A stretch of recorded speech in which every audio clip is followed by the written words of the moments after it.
ওই দুঃখের কথা না হয় বর্ণন, এখানে সাধুর ভাষা তার সুতা, অতির বিলম্ব দেখি সর্বস্ব হইল দাসস্থ করে পরের গিয়েতে।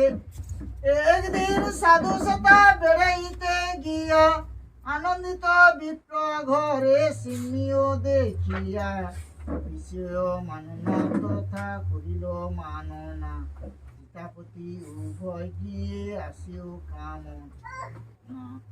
তারপরে ঘরে সাধুর তো নয় সত্য নারায়ণ জন্ম হলো দয়া, শ্বশুর যা মাথা যথা বন্দি কারাগারে, স্বপ্নে কহেন হে নর বরে, শুনো শুনো হে রাজা আমার বচন, কলিকালে পূজ্য আমি সত্যনারায়ণ, সদাগরা তার সিংহের জামাই, বিনা দোষে বন্দি আছে দোষ কিছু নাই।